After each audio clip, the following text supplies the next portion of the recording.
So I wanted to take a few moments to talk about an issue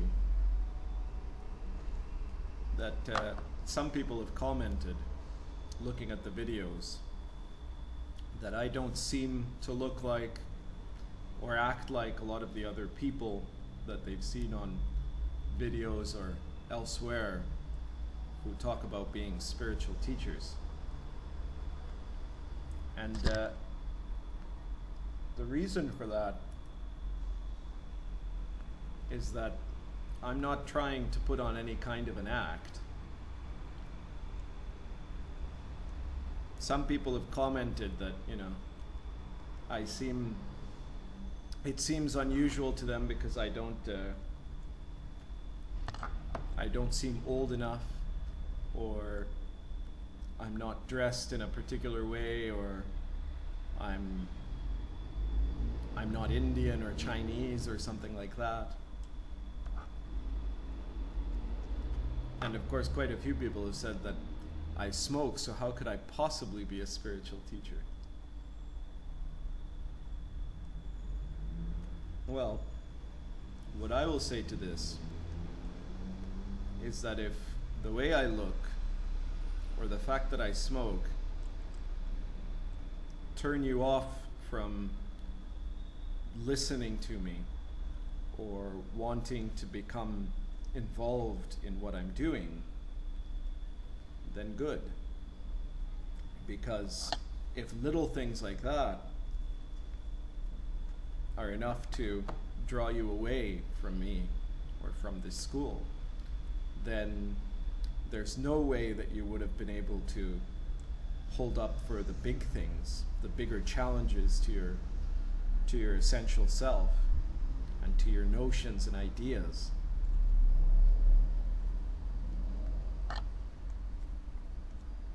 Anyone who's looking for a superficiality is going to find that. And anyone who's looking for something sincere is going to find that. One very famous false teacher once said that the reason there are so many fake gurus out there is because there are so many fake students out there. People who are seeking something that will fit their framework of what they imagine spirituality to be like. And so of course there will be people that will try to fit into those frameworks. And if you look at some of these other spiritual teachers, you'll see that they're doing a lot of things that I don't usually do.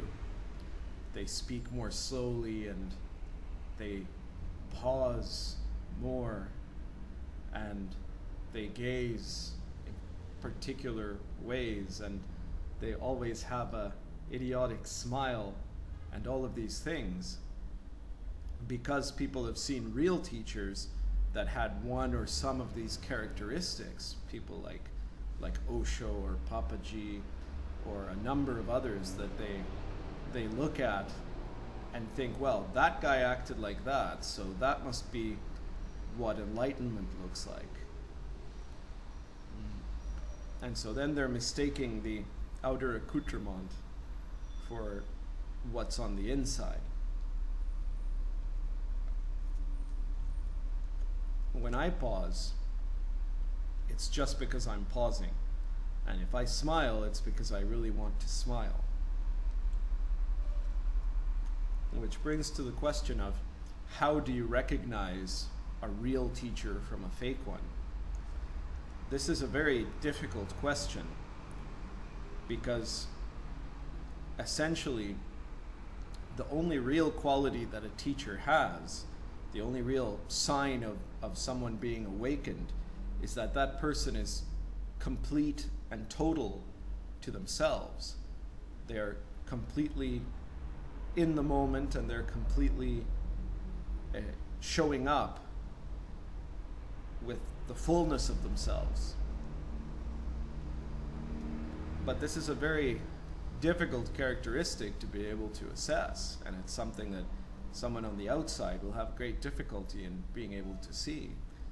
And so they'll look for other qualities, but none of those qualities will really be a good manner to judge these things. They'll look at how the person looks like, how the person acts. They'll look at whether the person follows a certain ideology, or if they speak well, or if they speak simply. Neither of those are good ways to judge it. There have been excellent teachers who were very simple, and excellent teachers who were very intellectual. And so they'll look for all of these different characteristics. They'll look to see if the teacher agrees with them about certain things that they think are important about life. And so they'll be looking for what they want to see. And of course, that's not a very good way to determine it either. Some people will just be looking to see if the teacher entertains them, either literally or intellectually. And some people will even be looking to see if the teacher has a certain kind of morality, usually their own morality, right? The same morality that the student believes is important. And none of these are good ways to judge it, because none of those are characteristics. There isn't a single one of those things that you can look at it and say every single teacher is like this. The only other thing you can look at,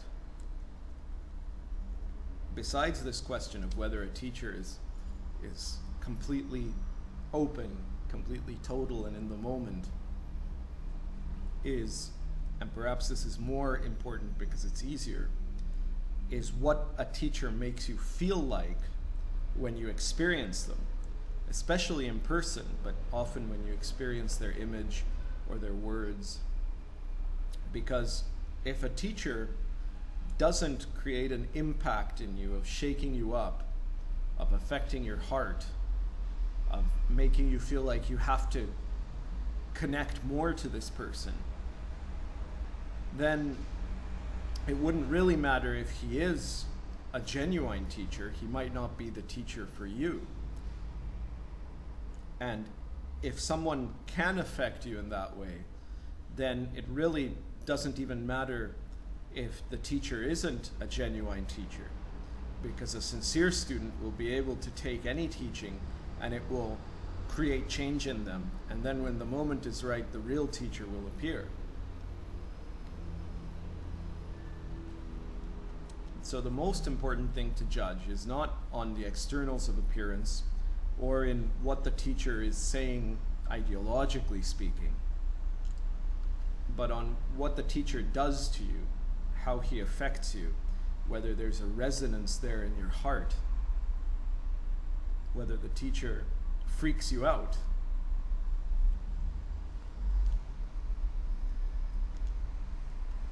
And so if you feel like, even if intellectually or aesthetically this doesn't make sense to you, you don't know why you would want to be interested in this person, you might disagree with this person, you might feel like this person even annoys you, but in your heart you want to get closer and you want to hear more, then that's a good reason why you should keep listening and enter into communication with that teacher.